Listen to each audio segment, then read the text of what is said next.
Brought to you by Agilus Diagnostics. Health test की बात आती है तो मैं भरोसा करता हूँ India largest diagnostics company Agilus diagnostics. खुद को टेस्ट करते रहो।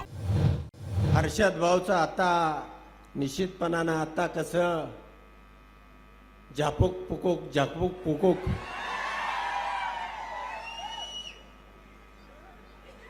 आता मला काळजी निश्चितपणानं वाटत नाही।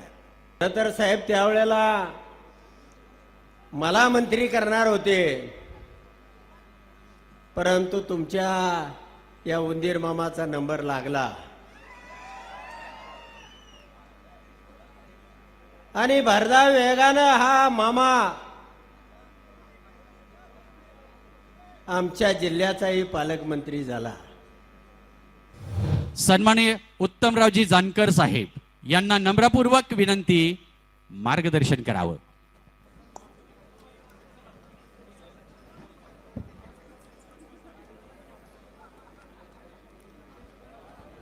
या मंचाला आणि भरगतच्या अशा विराट आजच विजयाची सभा भरवली का काय अशा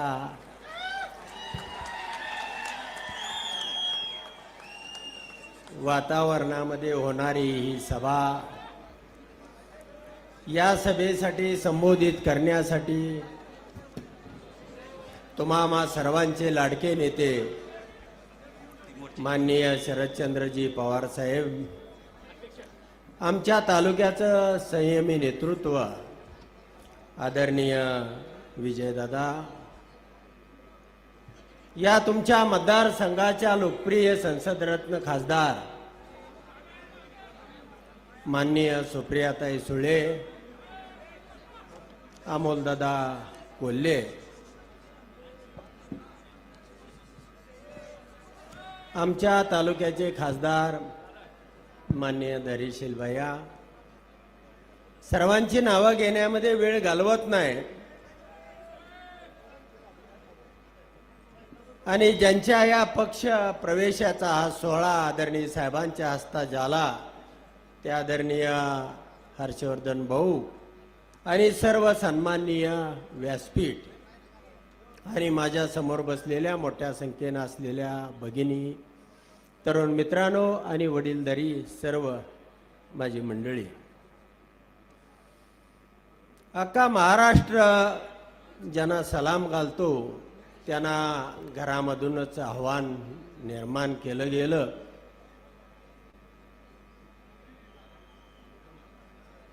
आणि सगळ्या महाराष्ट्रामध्ये याचे पडसाद उमटले।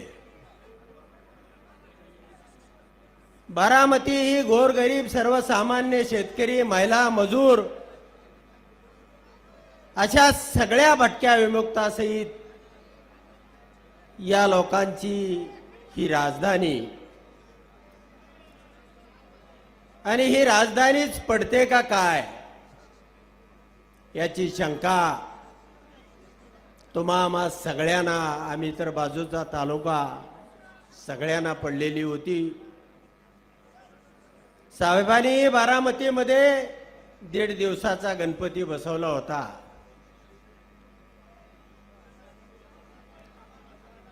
आणि हा गणपतीची लोकप्रियता एवढी वाढली होती की हा गणपती दूध प्यायचा म्हणून महाराष्ट्रभर बोलबाला झाला होता।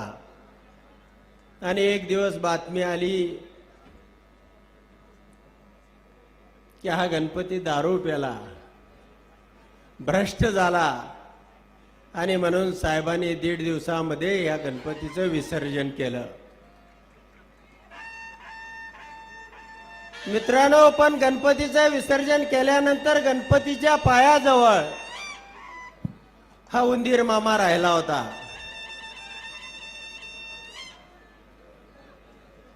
आदरणीय जयंतरावजी पाटील साहेब या ठिकाणी आलेल्या जोरदार टाळ्यांच्या गजरामध्ये त्यांचं स्वागत करावं।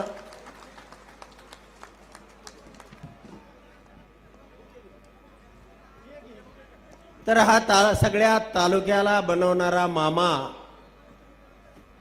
हा उंदीर मामा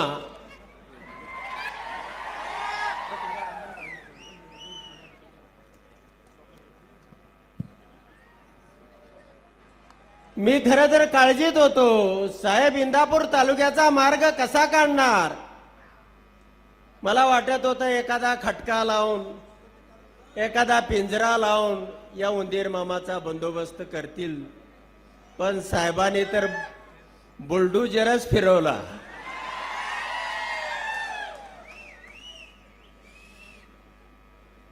मित्रांनो, निश्चितपणानं आपल्याला या ठिकाणी आवर्जून सांगावं लागणार आहे की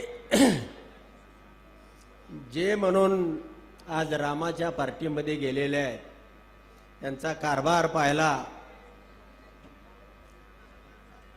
आणि साहेबांनी जाना जाना म्हणून संधी दिल्या होत्या. खरं तर साहेब त्यावेळेला मला मंत्री करणार होते, परंतु तुमच्या या उंदीर मामाचा नंबर लागला आणि भरधाव वेगानं हा मामा आमच्या जिल्ह्याचाही पालकमंत्री झाला. आमच्या तालुक्यामध्ये 5 रुपये सुद्धा निधी दिला नाही आणि इंदापूर तालुक्यामध्ये सांगतात मी 5,000 कोटी रुपयाचा निधी आणला आणि कमिशन मात्र 5% 250 कोटीचं गोळा केलं. बरोबर आहे का.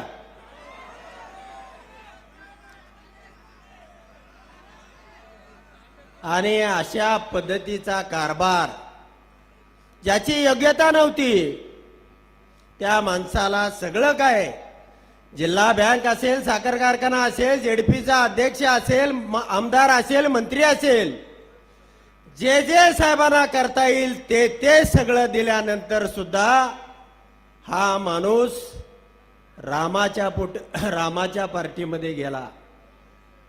मग हा दशरथाच्या पोटचा आहे का. हा तर रावणाच्या पोटचा निघाला. आणि मग अशा गद्दार माणसाला त्याची आपण जागा दाखवली पाहिजे. अमित शहाही महाराष्ट्रामध्ये येऊन या ठिकाणी सांगतायत असेच आरक्षणाचे प्रश्न आमच्याही गुजरातमध्ये होते, आम्ही त्यांना पायाखाली तुडवलं. बारामतीमध्ये 2014 साली सगळ्या महाराष्ट्राला हादरवणारा धनगर समाजाचा त्या ठिकाणी आरक्षणाचा मेळावा भरलेला होता. तुम्ही बिरोबाची शपथ घेऊन सांगितलं की आम्ही पहिल्या कॅबिनेटमध्ये आरक्षण देऊ. असंच जरांगे पाटलांचंही महाराष्ट्रामध्ये आंदोलन सुरू आहे. तुम्ही छत्रपती शिवाजी महाराजाची शपथ घेऊन सांगितली की आम्ही मराठा समाजाला आरक्षण देऊ. मात्र हा दिल्लीचा अली अहमद शाह उर्फ अमित शहा महाराष्ट्रामध्ये हे आरक्षण पायाखाली तुडवायला निघालेला आहे. अशाच पिपाण्या महाराष्ट्रामध्ये सुद्धा परिषदेच्या, विधानसभेच्या नाही, परिषदेच्या पिपाण्या या राज्याचे प्रमुख वाजवतायत. पवार साहेबांनी भूमिका जाहीर केली पाहिजे. धनगर आरक्षण असेल, मराठा आरक्षण असेल, अरे सरकार तुम्ही चालवताय, शपथा तुम्ही खाताय. छत्रपती शिवाजी महाराजांची शपथ खाताय, बिरोबाची शपथ खाताय, पहिल्या कॅबिनेटमध्ये आरक्षण देऊ म्हणून सांगताय आणि तुम्ही इथं पवार साहेबांना विचारताय की तुम्ही आरक्षण देणार आहे का नाही. सरकारमध्ये तुम्ही बसलाय कशाला. सरकार चालवायची अक्कल सुद्धा निश्चितपणानं आपल्या अंगामध्ये लागते. आणि म्हणून मित्रांनो, ह्या ज्या पिपाण्या वाजवल्या जात आहेत परिषदेच्या, ह्या पिपाणी वाजवणाराच्या तोंडामध्ये आपल्याला तुतारी घालावी लागणार आहे आणि त्याचा आवाज आपल्याला बंद करावा लागणार आहे. आता मला निश्चितपणानं खात्री झालेली आहे की या ठिकाणी हर्षद भाऊचं आता निश्चितपणानं आता कसं झापूक पुकुक